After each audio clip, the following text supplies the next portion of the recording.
partager la parole. On va prendre ensemble le psaume 104.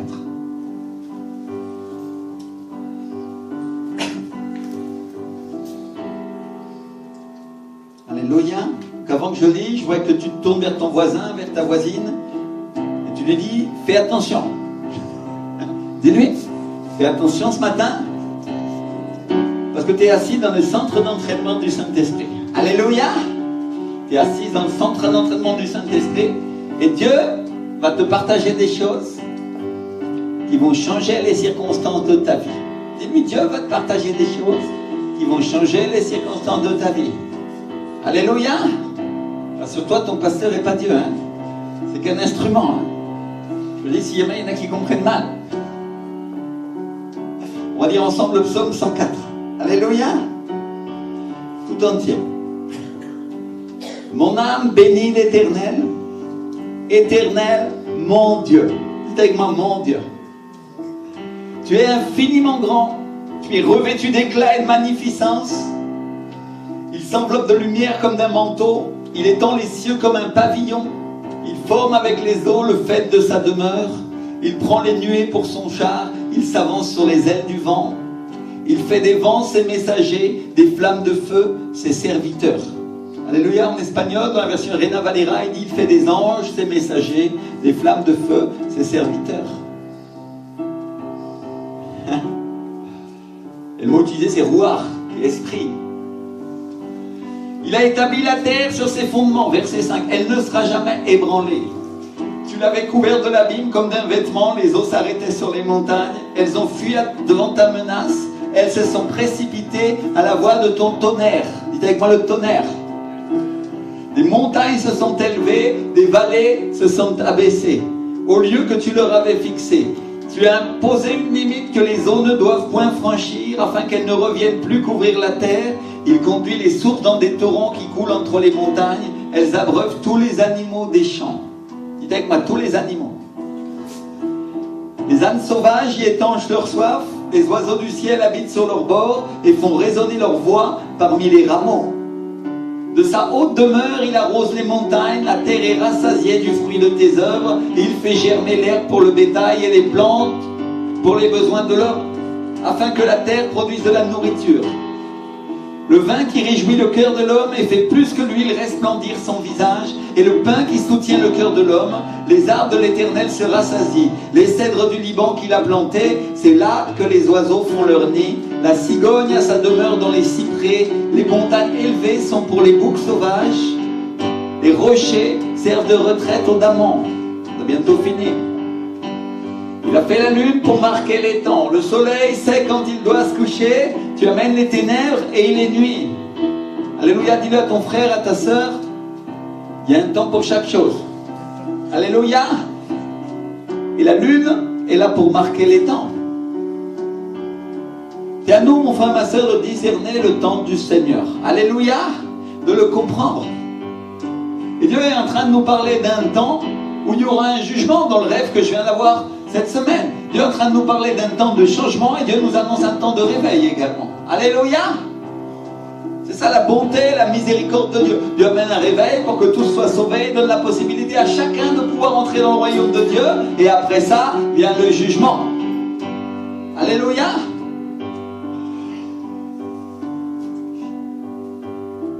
Tu amènes les ténèbres et il est nuit.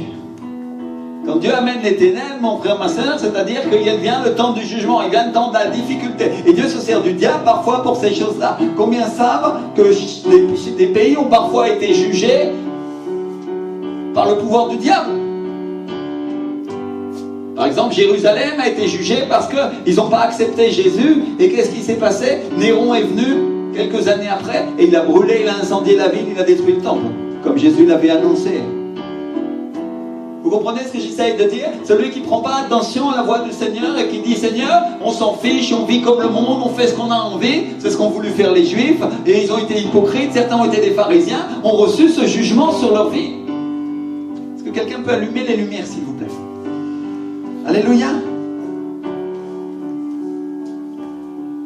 Merci beaucoup. Et la Bible nous dit alors tous les animaux des forêts sont en mouvement. Les lionceaux rugissent après la proie et demandent à Dieu leur nourriture. Oui, mon frère, ma soeur, quand vient les ténèbres, qu'est-ce que Dieu est en train de faire? Je n'avais pas prévu de prêcher ces choses-là, mais le Saint-Esprit me les donne comme ça. Il vient des démons qui vont demander à Dieu leur nourriture. Ils vont commencer à vouloir détruire, non? Ils vont commencer à vouloir manger. Le soleil se lève et il se retire. C'est-à-dire, pourquoi ils s'en vont? Parce que la lumière vient. Alléluia! Donc t'intéresses que la lumière de Jésus brille sur ta vie, parce que si elle ne brille pas sur ta vie, tu comprends bien ce qui va se passer. Tu vas servir de proie aux animaux sauvages. Les animaux sauvages sont une image des démons dans la Bible. Alléluia! Et se couche dans leur tanière. L'homme sort pour se rendre à son ouvrage et à son travail jusqu'au soir. C'est quoi le travail de l'homme sous le soleil, mon frère, ma soeur? Si c'est un serviteur de Dieu, son travail c'est quoi? On ne parle pas des pasteurs ou des ministères. On parle des servantes et des serviteurs de Dieu. Son travail c'est prêcher l'évangile. Alléluia. Et c'est se réjouir des bonnes choses que Dieu leur a données sous le soleil. Ça c'est le livre d'Ecclésiaste. Votre part à vous c'est de vous réjouir de ce que Dieu vous accorde comme onction, comme huile, comme bénédiction, comme graisse. Et tous les cadeaux qu'il a pour vous de son esprit. Et de prêcher sa parole. Voilà votre travail et votre œuvre sous le soleil. Alléluia. Et à son travail jusqu'au soir. Dites avec moi, jusqu'au soir. Jusqu'à ce que les ténèbres se couchent, jusqu'à ce que le jugement de Dieu commence à venir, jusqu'à ce qu'il vienne un jugement pour la terre. Que tes œuvres sont en grand nombre, ô Éternel. Verset 24. Tu les as toutes faites avec sagesse. La terre est remplie de tes biens. Voici la grande et vaste mer, là se meuvent sans nombre des animaux petits et grands, là se promènent des navires et ce léviathan que tu as formé pour se jouer dans les flots. Tous ces animaux espèrent en toi pour que tu leur donnes la nourriture en son temps. Tu la leur donnes et ils la recueillent. Tu ouvres ta main et ils se rassasient de bien. Tu caches ta face, ils sont tremblants. Tu leur retires le souffle, ils expirent et retournent dans leur poussière. Tu envoies ton souffle et ils sont créés et tu renouvelles la face de la terre. Dites avec moi, tu renouvelles. Que la gloire de l'Éternel subsiste à jamais, que l'Éternel se réjouisse de ses œuvres. Il regarde la terre et elle tremble. Dis avec moi, quand Dieu regarde la terre, elle tremble. Alléluia. Il touche les montagnes et elles sont fumantes. Oh mon frère, ma soeur, vous avez vu la télévision, le piton de la fournaise à la Réunion qui commence à couler, à fumer? Dieu touche la montagne et elle est quoi? Fumante. Certains pensent que les catastrophes naturelles viennent uniquement de la nature. Et non, elles viennent de Dieu. Quand Dieu agit et permet quelque chose, c'est parce qu'il y a une raison, mon frère, ma soeur. Alléluia. Je chanterai à l'Éternel tant que je vivrai. Je célébrerai mon Dieu tant que j'existerai. Que mes paroles lui soient agréables. Alléluia, le psalmiste, il est en train de nous dire, Seigneur, que mes paroles soient agréables pour toi. Alléluia. Et on va voir tout à l'heure ensemble qu'en fait, il dit bien plus que ça. C'est une traduction légère. Je veux me réjouir en l'Éternel, que les pécheurs disparaissent de la terre et que les méchants ne soient plus. Mon âme bénit l'Éternel, louez l'Éternel. Alléluia. Tout le monde avait déjà lu ce psaume auparavant? Amen. Donc dans ce psaume, le psalmiste, il nous parle de la terre et des animaux, il nous parle de la création. Dites moi la création. Et à un moment, il dit, tu envoies ton souffle et ils sont créés. Et tu renouvelles la face de la terre. C'est le psaume 104, verset 30.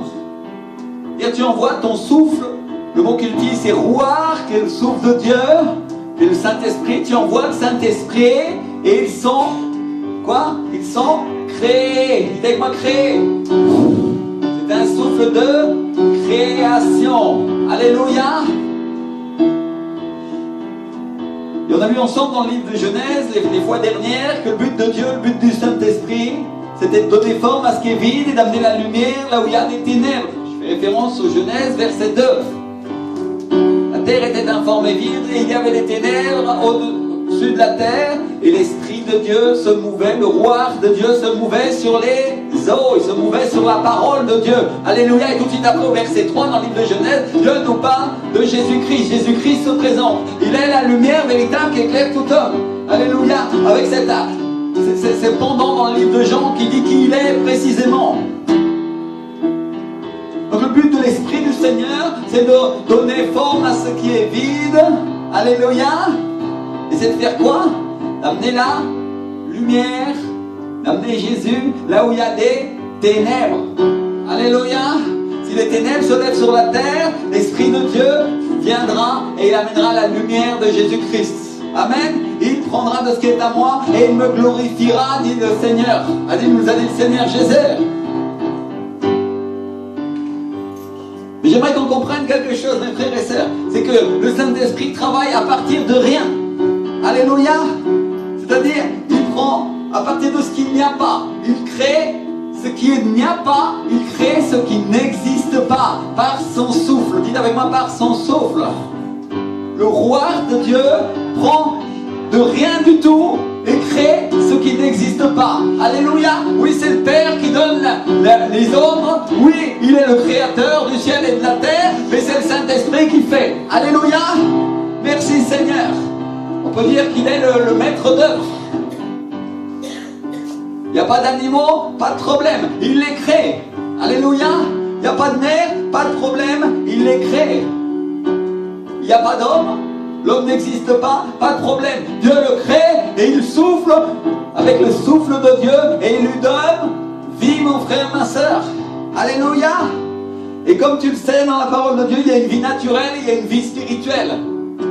Et le fait que le souffle de Dieu ait donné vie à tous les êtres humains qui sont ici ne veut pas dire qu'ils sont en vie spirituellement. Mais le souffle de Dieu va venir, le roi de Dieu va venir, il va souffler sur eux et il va leur donner vie. Alléluia, à travers toi et à travers moi, mon frère, ma soeur.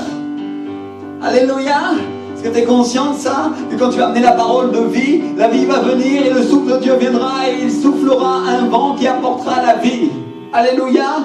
Et là on parle de la vie spirituelle et de la véritable vie. Parce que la vie sur la terre s'arrête un jour, mes frères et sœurs.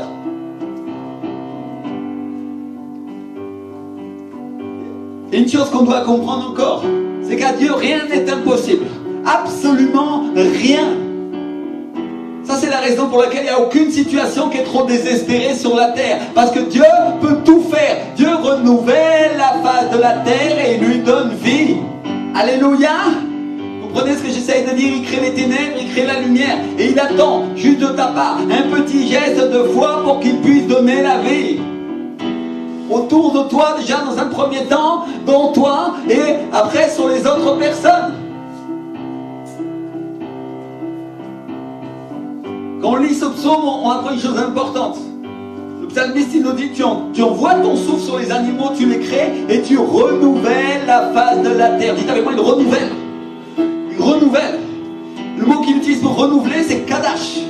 C'est un mot hébreu qui veut dire rendre nouveau, reconstruire, arranger, réparer et rajeunir. Alléluia. C'est-à-dire, qu'est-ce que le Saint-Esprit fait? Il rend nouveau, il reconstruit, il répare, il rajeunit la face de la terre. Alléluia. C'est-à-dire, il lui donne vie. Et tu peux voir, mon frère, ma soeur, que dans le naturel, c'est exactement la même chose. Parce que le Saint-Esprit fait ces choses-là. Et si tu regardes, par exemple, qu'aujourd'hui, on marche sur les ruines des Romains. Avant, c'était des villes. Avant, il y avait des gens. Et maintenant, nous marchons sur leurs cadavres. Et c'est de la poussière. Alléluia. Le Saint-Esprit vient et il redonne vie. Il redonne vie naturelle. Il fait pousser les arbres. Et il fait pousser les choses de l'Esprit. Alléluia. Et il fait pousser l'église aussi, mon frère, ma soeur. Il va faire grandir cette église. Le souffle va venir et tu vas être surpris de ce qui va sortir de terre. Parce qu'une toute petite semence peut donner naissance à un grand arbre. Alléluia. Merci Seigneur. Peut-être tu étais désespéré, tu dis, la semence, tu es en train de l'enterrer sous la terre, comme certains ils ont enterré leur talent, parce que tu pensais que ça n'allait pas donner de fruits. Et le Seigneur te dit aujourd'hui, mon frère, ma soeur, il vient un réveil, il vient un temps où tu vas pousser, et tu vas être un plus grand serviteur, une plus grande servante de Dieu que tu pensais. Alléluia. Merci Seigneur. Oh, gloire à Dieu.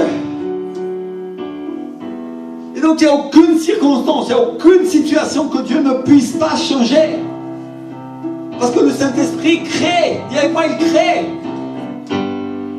Il rend nouveau les relations, les situations. Il rend nouveau toutes choses dans ta vie. Il arrange et il répare tout ce qui était détruit. Alléluia. C'est pourquoi tu n'avais plus d'espoir. et il te dit, c'est encore possible, Lazare sort. Alléluia. N'est-ce pas que nous sommes parfois incrédules, nous sommes parfois inquiets? Oh, détourne tes regards inquiets, te dit le Seigneur, car ma présence vient. Oui, l'Esprit vient pour toi, te dit le Seigneur, et tu verras la gloire de Dieu. Il n'y a rien ni personne qui m'arrêtera, te dit le Seigneur. Alléluia. Alléluia. Juste lève-toi un instant et on va louer un instant. Seigneur, nous t'adorons. Seigneur, nous glorifions ton nom. Cher Saint-Esprit, merci Seigneur pour ce que tu apportes sur nos vies, Seigneur. Nous sommes tes enfants, nous sommes tes serviteurs et tes servantes, Seigneur. Et nous avons soif de toi, Seigneur. Alléluia, mon Dieu. Alléluia, alléluia.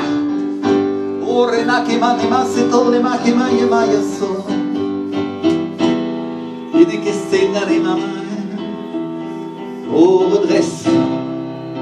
Fortifie les genoux qui fléchissent. Oh, donne de la force à ceux qui étaient dans la crainte, à ceux qui étaient dans les tremblements.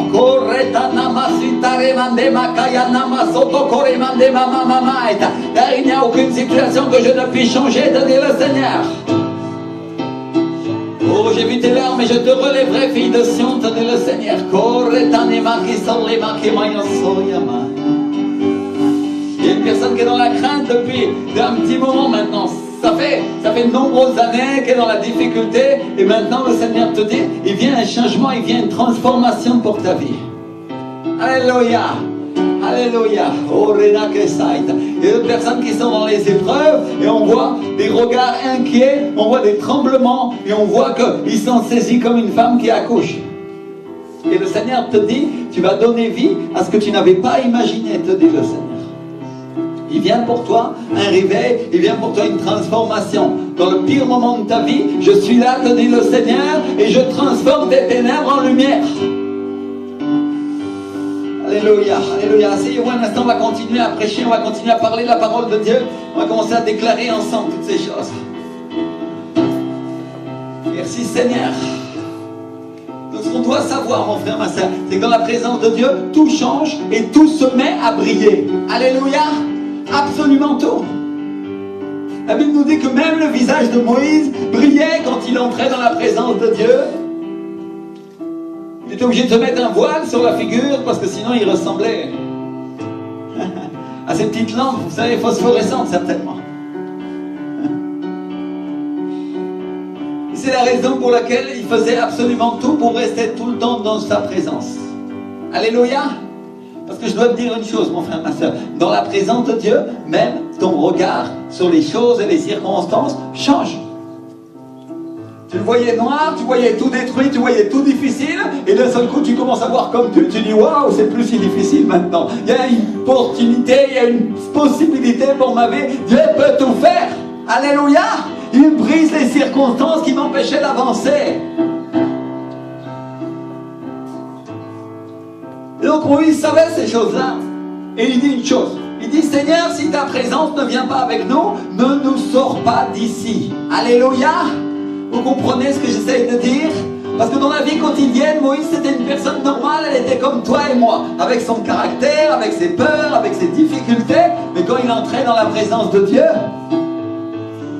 alors il devenait un être surnaturel qui avait la sagesse de l'Esprit de Dieu, qui agissait dans l'Esprit. Alléluia. Ça c'est la raison pour laquelle il faisait tout pour rester avec le Saint-Esprit. Il faisait tout pour rester dans la présence de Dieu. Tu sais pas, dans la présence de Dieu.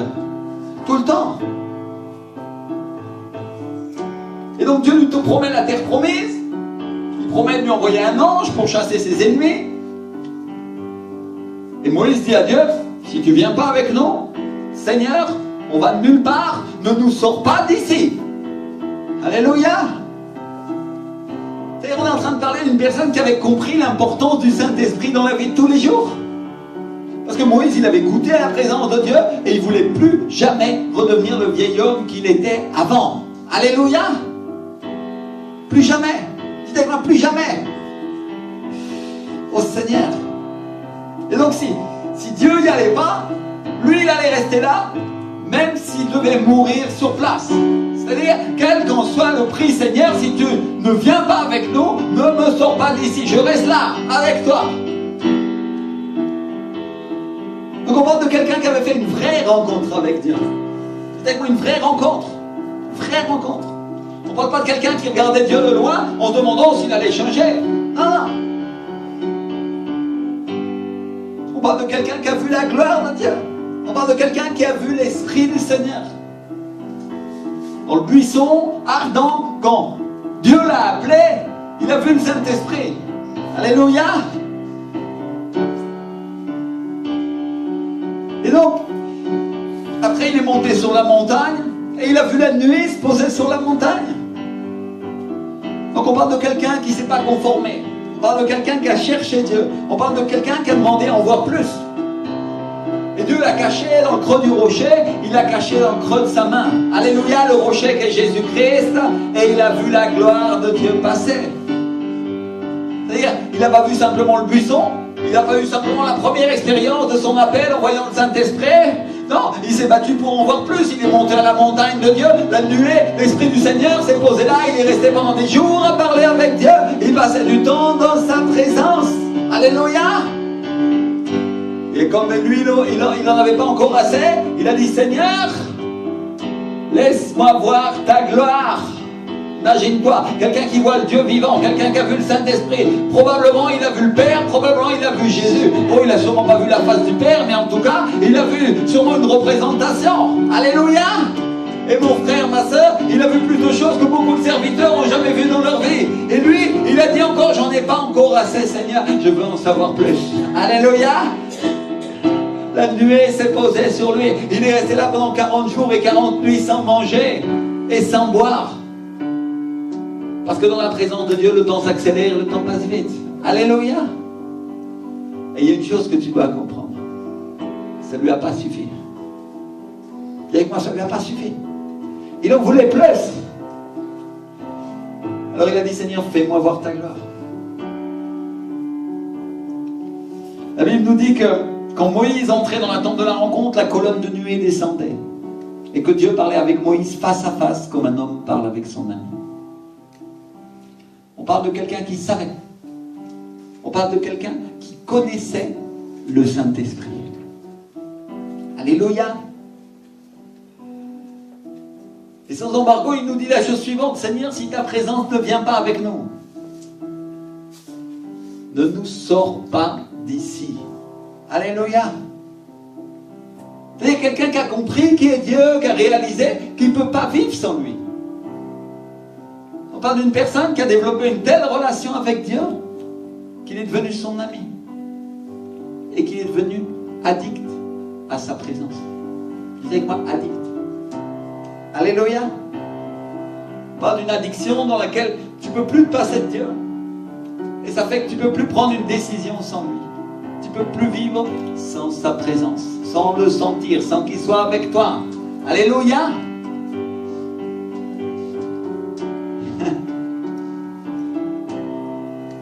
Parce que tu as compris que sans lui, il était rien. Lui, il avait compris que sans lui, il n'était rien. Tu as compris que sans lui, sans la présence du Saint-Esprit, tu n'es rien. Sans moi, vous ne pouvez rien faire, il a dit Jésus. Et qui est le Saint-Esprit? L'Esprit du Seigneur. Alléluia. Vous savez, mes frères et sœurs, il y a une chose qui est intéressante avec les drogués. Une fois qu'ils ont pris leur drogue, ils ont une expérience très forte. Mais dès que l'expérience se finit, ils courent pour en revivre une autre. Vous comprenez ce que j'essaye de dire? Je ne suis pas en train de vous dire que la drogue c'est bien, hein, c'est mal. C'est un vice, c'est un lien du diable. Mais je suis en train de vous dire que la présence de Dieu, c'est une drogue, mais une bonne drogue. Alléluia! Avec moi la présence de Dieu. Amen. C'est une addiction saine. Une addiction qui fait du bien. Alléluia. Ça te fait du bien, puisque quand tu vois les ténèbres et tu es tout découragé et tout déprimé, ça te fait du mal ou ça te fait du bien? Ça, c'est ne pas être dans la présence de Dieu. Mais dès que tu tiens dans la présence de Dieu, ton regard change et tu commences à avoir la joie. Alléluia. Donc c'est une addiction bonne. Dis avec moi, une bonne addiction. Une addiction saine d'être dans la présence du Saint-Esprit. Une addiction qui fait que ma vie change. Et une fois que tu as testé ces choses-là, tu sais ce qui va se passer, mon frère, ma soeur? Tu vas faire tout ton possible pour que ça t'arrive à nouveau. Tu vas courir dans la présence de Dieu à nouveau parce que tu veux plus vivre comme avant. Alléluia. Tu veux plus vivre dans le désespoir, tu veux plus vivre dans la détresse. Moi, c'est ce qui m'est arrivé quand j'ai vu le Saint-Esprit à Bogota. Pour la première fois. Ça a changé toute ma vie. Et depuis, je fais tout mon possible tous les jours pour entrer dans sa présence. Alléluia. Pour avoir une relation avec lui. Pourquoi? Parce qu'une minute seulement avec lui, ça change toute ma journée. Si ça ne change pas toute ma journée, ça change au moins la demi-journée. Alléluia. Je retourne l'après-midi. Ah, ça a encore changé la suite. Merci Seigneur. Alléluia. C'est-à-dire, je suis devenu addict à Dieu. Exactement, addict. Combien ici veulent être addicts au Saint-Esprit? Combien veulent le connaître? Alléluia. Combien veulent faire cette expérience d'entrer dans la présence de Dieu et de pouvoir courir à sa présence à chaque instant? Amen. Alléluia. Quelques-uns? Merci Seigneur. Et alors, je veux que tu comprennes une chose. C'est que si tu veux vivre cette expérience-là, il va falloir que tu y goûtes. Alléluia. Parce que si tu ne goûtes pas la présence du Saint-Esprit pour la première fois, tu ne sauras pas que c'est bon. Alléluia. Attention, hein. Je ne suis pas en train de parler d'une drogue, hein. On est bien d'accord. Hein. Bien compris. Hein. Je parle d'une personne qui est Dieu tout-puissant et qui est capable de remplir nos sens pour que nous soyons heureux. Alléluia. C'est-à-dire, qu'est-ce qu'elle fait la drogue aux gens? Elle leur donne une illusion qui est artificielle. Mais ce que Dieu te donne, c'est quelque chose qui est la vérité, quelque chose qui est vrai. Alléluia. Je suis le chemin, la vérité et la vie, dit le Seigneur. Amen. Dieu transforme ta vie pour toujours. Mais il veut une chose, il veut que tu restes dans sa présence. Alors comme il t'aime, il permet que tu vives une expérience pour qu'ensuite tu te battes pour vivre la suivante. Alléluia. Vous comprenez ce que j'essaie de dire? Et moi je vais dire une parole qui est peut-être choquante, qui va faire fuir les religieux à 50 km à la ronde. Dis-le avec moi. Mon pasteur, c'est le meilleur dealer. Alléluia. Déclare-le. Mon pasteur, c'est le meilleur dealer. Je vois déjà les pharisiens choqués qui s'en vont à leur maison. Le pasteur, il a dit qu'il était un dealer. Oui, moi je suis un dealer du Saint-Esprit. Je vends l'huile de l'onction, je vends la présence de Dieu. Alléluia. Et si tu la veux, la Bible te dit, venez et buvez gratuitement au jour du salut. Alléluia. Merci Seigneur. Alors, je veux que tu comprennes ça. Je suis sûr que ça va te rester après ça. Tu vas sortir de l'église et tu vas dire, mon pasteur, c'est le meilleur dealer. Alléluia. Gloire à Dieu. Mes frères et sœurs, il y a des gens qui vivent des expériences avec Dieu. Ils vivent des expériences à l'église. Et ils ne savent pas qu'il leur suffit d'entrer à nouveau dans la présence de Dieu pour que ça recommence. Et ils sortent d'ici, Dieu leur a parlé avec toute sa fureur, et ils sortent comme des lions, prêts pour le combat, prêts pour en découdre avec leurs adversaires. Ne luttons pas contre la chair et le sang, hein, je le dis. Hein. J'y insiste. C'est pas les personnes. Et au fur et à mesure des jours, au fur et à mesure, on voit que leur vie, on dirait que le feu est en train de s'éteindre et ils commencent à ramper. Le diable vient avec la désillusion, et ce feu qu'ils avaient en sortant de l'église, j'ai la victoire, Dieu me l'a dit, on dirait qu'il n'a plus existé, on dirait qu'il n'est plus là. Seigneur. Et ils ne savent pas une chose, ils ne savent pas qu'il leur suffit d'entrer à nouveau dans la présence de Dieu pour que ce feu recommence à prendre. Alléluia. Vous comprenez ce que j'essaie de dire? Dieu veut développer votre addiction. Si vous avez expérimenté que Dieu est bon, alors vous allez retourner dans sa présence parce que vous savez qu'il est bon. Amen. Dis avec moi, Dieu est bon. Et je veux plus de lui. Merci Seigneur. Donc, il suffit d'entrer dans la présence de Dieu et l'expérience continue. Et ils ont à nouveau la victoire. Alléluia. Combien ont été inquiets, ont été préoccupés cette semaine? Ça vous est arrivé? À moi, ça m'est arrivé. Et qu'est-ce que vous avez fait pour y remédier? Vous êtes à l'église, gloire à Dieu. Déjà, vous faites quelque chose. que je fais pour y remédier? Je retourne dans la présence de mon meilleur ami, le Saint-Esprit. Seigneur, j'ai besoin de ta présence. Seigneur, je t'aime. Seigneur, tant que je ne sens pas ta présence, tant que je ne sens pas cette victoire comme je la sentais dimanche à l'église, je ne vais pas m'en aller, je ne vais pas m'arrêter de te chercher. Je vais te parler, je vais chanter, je vais sauter sur un pied, je vais faire ce qu'il y a à faire jusqu'à ce que je sache que j'ai ma dose de victoire pour aujourd'hui. Alléluia, vous comprenez ce que j'essaie de dire? C'est-à-dire, le diable vient et il t'injecte un venin, tu es dans l'inquiétude, tu es dans la crainte, tu es dans la préoccupation. Et toi, qu'est-ce que tu fais? Tu prends ton médicament, le Saint-Esprit. J'ai besoin de ta présence, Seigneur. Tu m'as donné la victoire en Jésus-Christ, je peux tout faire. Amen.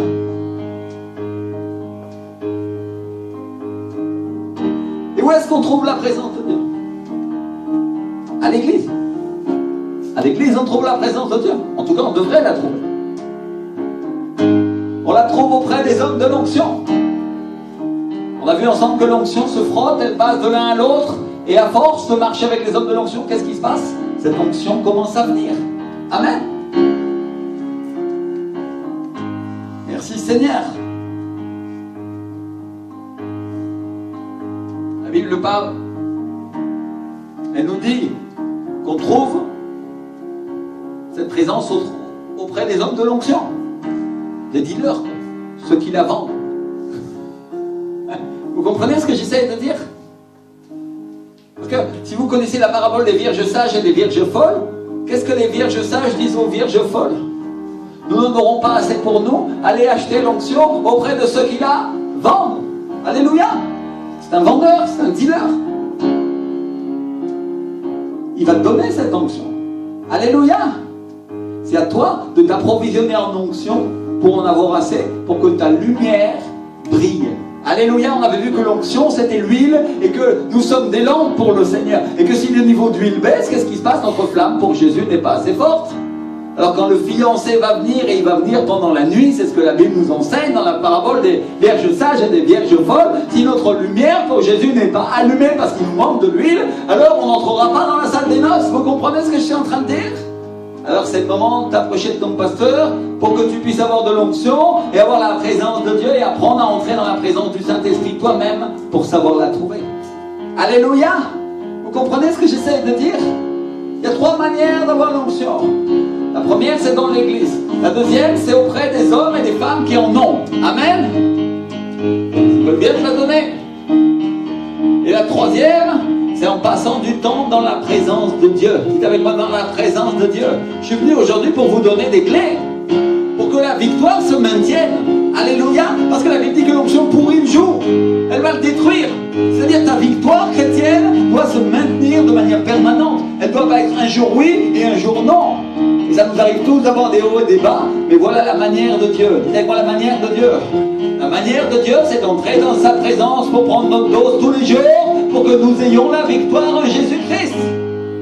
Ah, je veux dire, je ne peux pas venir à l'église tous les jours.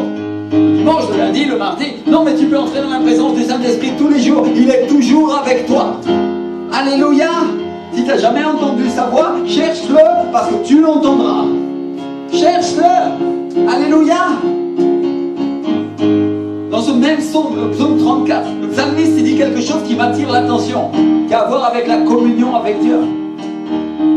Alléluia. La communion, c'est pas une hostie, on est d'accord. La communion, c'est passer du temps avec Dieu. Amen. Donc dans la version Darby et dans la version Osterwald en français, le psalmiste il nous dit au psaume 34, je chanterai à l'Éternel tant que je vivrai, je célébrerai mon Dieu tant que j'existerai, que ma méditation lui soit agréable, je me réjouirai en l'Éternel. Alléluia. On ne parle pas de méditation transcendantale, hein. Rien à voir. Ça c'est des bêtises. À mon Dieu, je chanterai toute ma vie. Moi j'aime la version Reina Valera parce qu'elle dit comme ça, à l'Éternel je chanterai dans ma vie. À mon Dieu je chanterai des psaumes tous les jours de ma vie. Douce sera ma méditation en lui. C'est qu'il est en train de parler d'un instant de méditation, il parle d'un instant de réflexion. Pendant qu'il écoute des louanges ou pendant qu'il les chante. Alléluia. Il parle d'un instant où il est en train de s'arrêter pour regarder la vie. Un instant où il s'arrête pour penser, pour méditer la parole de Dieu. Et le mot utilisé pour méditer, c'est le mot siach, qui est un mot hébreu qui veut dire contempler, mais qui veut dire aussi angoisse, affliction, se lamenter, méditer, parole et plainte. C'est-à-dire, il est en train de dire dans mon angoisse, dans mon affliction, je m'arrête pour méditer, je m'arrête pour penser aux choses de Dieu. Seigneur, la désillusion que le diable envoyait dans ma vie, le manque de victoire que je commençais à avoir, au lieu de me laisser avoir par ce venin, qu'est-ce que je fais? Je me présente dans la présence de Dieu et je commence à contempler sa présence, à contempler sa face.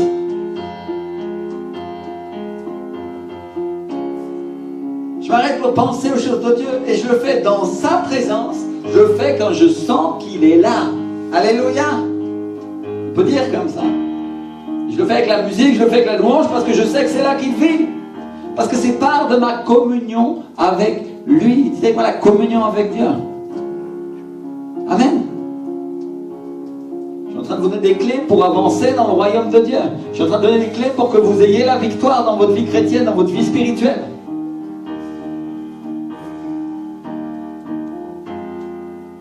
Des fois, moi, je regarde par la fenêtre. Je regarde ce qu'il a créé, la création. Et je regarde la parole. J'ouvre ma Bible. Elle est électronique, mais c'est une Bible. J'ouvre un psaume. J'ouvre un proverbe. Et je me mets à le regarder. Et je mets la musique d'adoration. Et des fois, je ne suis même pas en train de lire vraiment le psaume ou le proverbe. Mon regard se perd dans le vague. Il capte quelques versets qui sont surlignés par là. Mais j'attends que la présence de Dieu se manifeste et je pense à ce qu'il fait. C'est-à-dire, je m'attends à lui. Vous comprenez ce que j'essaye de dire? Au milieu de mon affliction, au milieu de ma difficulté ou au milieu d'un moment normal. Je suis là avec ma Bible et je dis Seigneur, et je me laisse emporter par la musique qui m'amène dans sa présence. Alléluia, la Bible dit que Dieu vit dans la louange de son peuple. Des fois je chante un peu. Mais des fois, je suis simplement en train de regarder ma Bible juste comme ça. Et quelques versets sautent dans mon cœur. Et je suis là, et à un moment, vous savez ce qui se passe? La présence de Dieu se manifeste. Alléluia! Je vais vous dire une chose. L'autre jour, j'étais en train de travailler sur un travail de théologie que je fais. Et j'étais en train de lire une de mes vieilles prédications et des choses qu'avait enseigné mon pasteur. Et de les remettre en forme. Tout simplement. Et la musique était là en fond, et la présence de Dieu était là, la sainteté se manifestait. Et à un moment, une grande lumière est descendue sur moi, et j'ai eu la joie, et Dieu a commencé à me révéler des choses, comme ça. Parce que j'étais juste en train d'étudier sa parole. Un jour, j'étais en train d'étudier et de travailler, et un autre jour, j'étais en train d'adorer et de le chercher. Mais la présence de Dieu a commencé à venir. Et pendant... Qu'est-ce qui se passe? La présence de Dieu a commencé à m'envahir et j'ai commencé à entrer dans sa présence et l'onction a commencé à couler et j'ai commencé à voir comme lui. Alors la joie m'est revenue. J'avais pris mon shoot, j'avais pris ma dose. Alléluia! Ma dose des choses du royaume du ciel. N'est-ce pas que nous sommes citoyens du ciel? Alléluia! Mais si tu regardes tout le temps sur la terre c'est difficile. Les choses de la terre, elles vont t'empoisonner, elles vont te noyer pour t'amener au diable. Mais les choses du ciel, elles vont t'amener la vie. Alléluia! Alors il faut injecter ce contrepoison, cet anti-venin de la présence de Dieu. Quand la présence de Dieu est là, les choses et les circonstances changent. Les montagnes fument et la terre tremble. Alléluia! C'est-à-dire s'il y a un ennemi qui est là à ta porte pour détruire ta vie, qu'est-ce qui va se passer? La présence de Dieu va se manifester et lui il va avoir peur et il va s'en aller. Et toi tu vas sentir la joie parce que tu es dans la présence de Dieu et la présence de Dieu va faire qu'il y aura quelque chose qui va être dans ton cœur et tu diras Seigneur, tu m'as libéré de mes adversaires. Tu sauras qu'il s'est passé quelque chose. Alléluia! Parce que le poids que tu avais sur la poitrine, l'angoisse que tu avais aura disparu à cause de la présence de Dieu. Alléluia! Comprenez ce que j'essaie de dire? Et donc il y a un endroit dans l'esprit, dans la communion avec Dieu où les choses changent. Et il faut que vous l'expérimentiez, mes frères et sœurs. Il faut que vous sachiez vous y réfugier. C'est un endroit spirituel. Et le psalmiste, il nous parle de quelque chose qui est agréable. Il nous dit quelque chose qui est doux à Dieu et doux pour lui. Amen. C'est-à-dire, c'est agréable pour toi d'être dans la présence de Dieu, et c'est agréable pour Dieu que tu le sois. Dieu s'attend à toi, mon frère, ma soeur. Et on parle de communion. Une union dans la communication. Je parle avec mon époux, mon épouse, avec mon frère, ma soeur, et nous avons une union parce que nous sommes d'accord, parce que nous communiquons. Alléluia. Combien savent que la communication, il n'y a pas que les mots? Ceux qui étaient là et qui avaient entendu ma prédication un jour, où le Saint-Esprit m'a dit, ce ne sont pas que des mots. Ce ne sont pas des mots, ce ne sont pas des paroles. Il y a des choses que tu peux échanger avec Dieu qui sont pur esprit. Il y a des choses qui sont des sentiments. Et que Dieu sait et connaît tes sentiments. Il veut guérir tes sentiments. Il veut guérir tes problèmes et tes difficultés. Alléluia. Vous comprenez ce que j'essaie de dire? Et il y a des choses dans lesquelles Dieu va simplement aussi vous communiquer, vous parler très clairement. Il vous parle dans l'église, il vous parle dans sa parole, et il va vous parler dans votre esprit, si vous le connaissez. Alléluia. Vous comprenez ce que j'essaie de dire? Les premiers croyants n'avaient pas toujours une église pour se réfugier, mais ils avaient Dieu.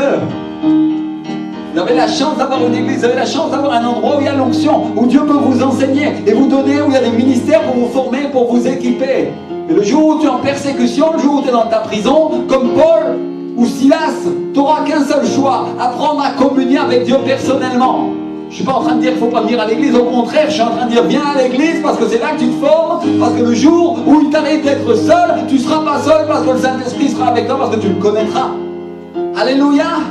Vous comprenez ce que j'essaie de dire? Et donc on parle d'un temps dans lequel il n'y a pas d'autre but que d'être avec lui, de profiter de lui. Ça, c'est des choses qui peuvent arriver quand tu es occupé. Je vous ai dit que j'étais en train de travailler sur la théologie. Je ne suis pas un grand théologue, hein. J'ai besoin d'avoir un diplôme, alors je suis en train de le préparer. Alléluia. Et pendant que je travaillais, qu'est-ce qui se passe? La présence de Jésus est venue et elle m'a ministré. Gloire à Dieu. Et il y a d'autres moments où j'ai simplement le louant, simplement l'adorant, ou en regardant ma Bible de loin, et je suis assis là, et je suis en train de dire, oh là là, quelle galère en ce moment, c'est difficile, non? Mais Seigneur, et comme je suis en train de penser à Dieu, je médite, ma pensée est en train de se tourner vers lui, qu'est-ce qui se passe? La présence du Saint-Esprit vient, et il commence à ministrer mon cœur. Alors j'ai pris l'habitude de faire ça, mon frère, ma soeur. Et aujourd'hui, c'est un secret que je veux te partager, pour que toi aussi tu puisses rentrer dans sa présence, quel que soit le moment de difficulté dans ta vie.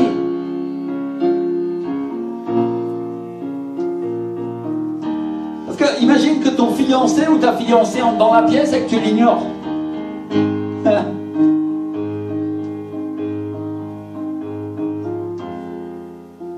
Alors que toi tu es occupé. Mais tu t'arrêtes parce que tu veux être avec lui, tu veux passer du temps avec lui. Ça t'est arrivé ça? Dans le temps peut-être? Alors, c'est la même chose, tu es occupé avec les choses de la vie, mais quand Dieu vient te visiter, tu t'arrêtes parce que tu veux passer du temps avec lui. Alléluia. Mais je dois vous prévenir d'une chose. Ces choses-là arrivent uniquement si on le cherche. C'est-à-dire, c'est toujours la conséquence de l'avoir cherché. De l'avoir cherché sans relâche. Alléluia. Ça arrive que si tu as clamé, ça arrive que si tu cherches à faire la volonté de Dieu. Parce que sinon Dieu voit que tu n'es pas intéressé, il passe son chemin. Ma fiancée n'est pas intéressée par moi aujourd'hui. J'en reviendrai plus tard. Peut-être. C'est vrai que l'Église, c'est la fiancée de Christ. C'est l'épouse de Christ. Les fiancées, parce qu'elle n'est pas encore allée aux noces de l'agneau. Hein. Ce sera l'épouse en haut. Il y a beaucoup d'appelés, mais peu d'élus. Pourquoi il y a peu d'élus? Parce que ce sont les personnes qui sont élues sont les personnes qui donnent tout pour leur fiancé, pour leur époux. Vous comprenez ce que j'essaie de dire? Leur vie entière est passée à sa recherche parce qu'elle l'aime. Voilà ce que le Seigneur attend de son Église. qu'elle se prépare, qu'elle soit sans tâche, qu'elle soit tout ça, mais pas qu'elle essaye de le faire par elle-même. Qu'elle se verse simplement dans sa présence parce que c'est lui qui le fait. Qui est l'Esprit Saint? Qui est l'Esprit de sainteté? Tu ne peux pas être saint par toi-même.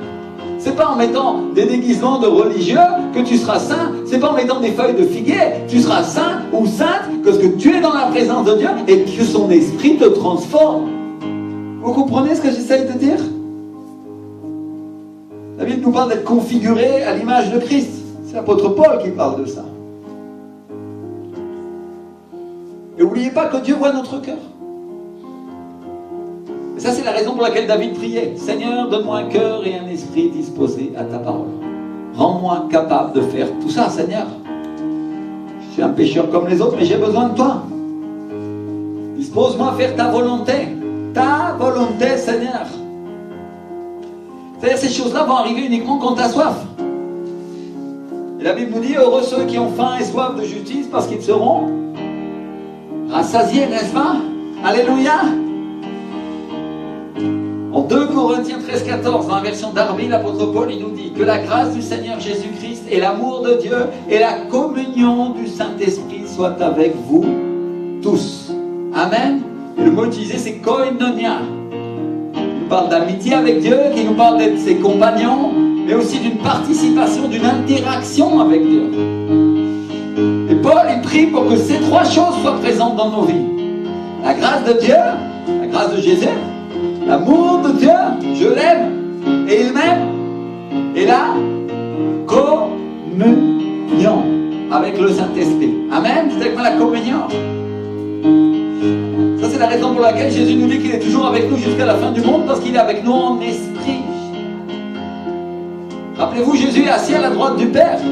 La personne avec qui vous parlez, quand vous parlez avec Jésus, c'est avec le Saint-Esprit qui relaye sa voix. Alléluia. Il est l'Esprit de Jésus. Mais vous pouvez lui parler à lui directement aussi. Et vous pouvez entendre sa voix. Et donc on doit faire tous nos efforts, on doit se battre pour entendre la voix de Dieu. Dites avec moi, entendre la voix de Dieu. Et ensuite il faut se battre pour faire ce qu'il dit. Parce que notre chair, des fois, elle n'a pas envie, non? Donc il y a un combat. Dites avec moi, un combat. Parce que si tu es un fils ou si tu es une fille de Dieu, cette promesse est pour toi. C'est ce qu'a fait Moïse. Il a appris à le connaître, il ne voulait rien faire, il ne voulait pas agir, il ne voulait pas prendre une décision sans lui, sans avoir son conseil. Il voulait aller nulle part sans lui. Alors ça commence aujourd'hui. Prendre une décision pour être addict au Saint-Esprit, prendre une décision pour être avec lui, prendre une décision pour s'accrocher à lui et faire des efforts pour le connaître. Alléluia. Pour être avec lui. Si tu es en train de travailler, si tu es en train de faire des efforts pour le connaître, gloire à Dieu, mon frère, ma soeur. Tu prends la meilleure décision que tu as jamais prise de ta vie. Parce que tôt ou tard, l'Esprit du Seigneur va se manifester et tu vas le rencontrer. Alléluia. Mais je vous ai dit aussi que avant d'avoir des rencontres et des paroles comme ça, on passe parfois par un temps difficile. N'est-ce pas ce qu'on a dit? Alléluia. Alors ça, c'est un peu le prix qu'on doit payer. Il y a un temps difficile qui vient et après on se dit, on est découragé, on dit ça n'arrivera pas et à la fin Dieu nous parle. Alléluia. Et après on prend l'habitude de parler avec lui et on comprend qui il est et les temps difficiles commencent à disparaître. Parce que ça, c'est au début, c'est la première fois. Il y a un prix à payer. Le salut est gratuit et le reste, c'est payant. Ça demande la crucifixion de notre chair, notre volonté. Alléluia. Merci Seigneur. Et si tu n'épargnes pas tes efforts, si tu n'épargnes pas tes heures pour connaître la personne du Saint-Esprit, tu sais ce qui va se passer? Tu vas voir comment ta vie chrétienne va changer. Tu vas avoir des victoires. Alléluia. Merci Seigneur. Ils vont me dire, pasteur, je ne sais pas trop ce qu'il faut faire pour parler au Saint-Esprit. J'ai déjà essayé, mais bon, ça ne marche pas vraiment, je ne sais pas comment. Je ne comprends pas de quoi tu parles. Laisse-moi juste te raconter une histoire. C'est un prêtre, un curé qui sort tous les jours pour vérifier l'état de son église. Et d'un seul coup, un jour, il voit un type un peu bizarre qui s'agenouille, qui dit un mot et qui part. Et le jour suivant, il revient à la même heure et il fait la même chose. Et il fait ça pendant plusieurs jours. Et le prêtre qui suspecte quelque chose de louche, il s'approche de l'homme, il lui demande « Qu'est-ce que tu fais ?» Et l'homme, il lui dit « Voilà, je travaille travaille dans une usine à côté, et tous les jours j'ai une demi-heure pour la pause déjeuner. Alors je viens, je m'agenouille, je dis quelques paroles à Jésus. Je lui dis, Seigneur, je viens seulement pour te dire combien je suis heureux que tu m'aies permis de te connaître. La paix que j'ai parce que tu as pardonné mes péchés. Et merci de m'avoir sauvé et d'être mon ami. Et je ne sais pas très bien de prier, Seigneur, mais je pense à toi tous les jours. Voilà, c'est Jim qui vient de faire son rapport. Et je m'en vais parce que j'ai plus le temps. Et en entendant ces paroles, le prêtre, il s'est senti très honteux. Parce que lui, il n'arrivait même pas à prier comme ça. Et après que Jim soit parti, il est tombé à genoux en pleurant, en disant à Dieu, tu sais, Seigneur, tu ne sais pas combien je suis heureux que tu m'aies permis de te connaître et de savoir que tu as pardonné tous mes péchés. Merci de m'avoir sauvé et d'être mon ami. Et je ne sais pas très bien prier, Seigneur, mais je pense à toi tous les jours. C'est moi qui viens de faire son rapport. Et un jour, le fameux Jim a arrêté de venir à l'église, comme il en avait l'habitude. Et au bout de quelques semaines, le prêtre s'est inquiété. Alors il est allé à l'usine, il a demandé des nouvelles de Jim. Et il a appris qu'il était très malade, il a appris qu'il était en train de mourir à l'hôpital. Et alors il a couru à l'hôpital pour demander de ses nouvelles. Et pendant qu'il demandait, il y a une infirmière qui l'a accompagné en disant, écoutez, ce type Jim, c'est le type le plus bizarre que j'ai jamais rencontré. Il est toujours heureux, il a toujours un sourire que personne ne peut expliquer. Et en entendant ça, quand elle arrivait dans la chambre, Jim m'a dit, ça c'est pas vrai. C'est pas vrai ce qu'elle dit. C'est pas vrai parce que tous les jours, il y a quelqu'un qui vient me visiter. C'est un grand ami qui s'assoit devant moi. Il s'assoit au pied de mon lit, il me prend par la main, il dit, tu sais combien ça me rend heureux d'avoir pardonné tous tes péchés, d'avoir ton amitié. Tu n'as pas idée de la joie que ça me donne de venir te voir et de te visiter chaque jour. Ici, c'est Jésus qui te fait son rapport. Alléluia. Alors mon frère, ma soeur, c'est pas difficile de parler avec Dieu. Sois simple, c'est tout ce que Dieu te demande. On va se lever, on va commencer à prier. Seigneur mon Dieu.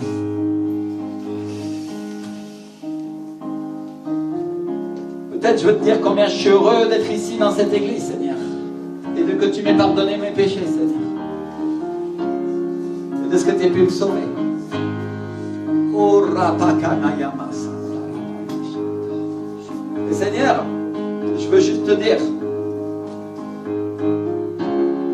que je ne sais pas très bien te prier, mais que je suis là pour toi, Seigneur. Je veux te parler, Saint-Esprit. Je veux te parler, Seigneur. Et j'ai juste besoin de toi, Seigneur. Juste besoin de toi. Commence à parler à Dieu. Commence à parler à Dieu. Avec tes mots, tes paroles. Seigneur mon Dieu, fais-moi voir ta gloire.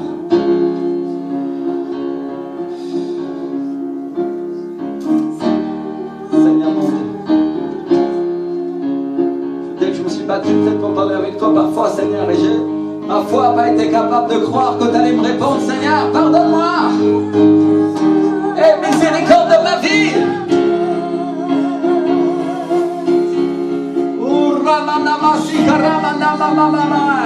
Cher Saint-Esprit, cher Saint-Esprit.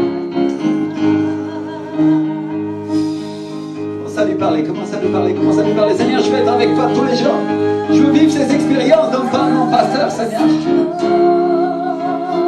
Je veux rentrer dans ta présence, Seigneur. Oh mon Dieu. Au nom de Jésus, Seigneur, au nom de Jésus, au nom de Jésus, au nom de Jésus. Si tu veux parler avec le Saint-Esprit, commence à le faire. Et fais-le en sortant. Et fais-le tout le temps. Seigneur, fais-moi voir ta gloire. Seigneur, comme Moïse, Seigneur. Je ne peux pas aller là où tu ne viens pas. Si tu ne viens pas avec moi, Seigneur, je veux rester là dans l'église, Seigneur. Si je ne t'emmène pas à ma maison, Seigneur, alors je reste ici. Cher Saint-Esprit, j'ai besoin de ta joie, j'ai besoin de ta présence, j'ai besoin de voir comme toi, Seigneur. J'ai besoin d'apprendre à entrer dans ta présence de cette manière, Seigneur. Peut-être que l'église dans laquelle je venais ne m'a pas appris ça, Seigneur, mais aujourd'hui c'est tout simple, Seigneur. Que mon visage rayonne dans ta présence. Oh mon Dieu. Rina masiko rebanda mayama soya mamash. présente à Dieu, présente à Dieu, présente à Dieu. Tout le monde prie, tout le monde prie, tout le monde prie, tout le monde prie. C'est le moment de remettre à Dieu ton fardeau. C'est le moment de lui dire, Seigneur, je ne sais pas très bien prier, mais aujourd'hui je viens de faire mon rapport. Je suis là, Seigneur. Parle-moi, parle-moi. Háblame, Espíritu Santo, parle-moi, Saint-Esprit. Parle-moi, mon Dieu. Commence à prier, commence à prier, commence à prier, commence à prier. Fais-moi voir, Seigneur, ta gloire. Seigneur, je veux pas seulement avoir des visions, je veux pas seulement avoir des rêves, je veux entendre ta voix, Saint-Esprit, clairement dans mon esprit. Enseigne-moi dans ta parole, Seigneur. Dis-moi qui tu es. Aide-moi à rentrer dans ta présence, à vivre cela, Seigneur. Oh mon Dieu. Oh, viens au secours de mon incrédulité. Dis-lui. Seigneur, viens au secours de la dureté de mon cœur. Oh, Ramakamayana Sotoripakama.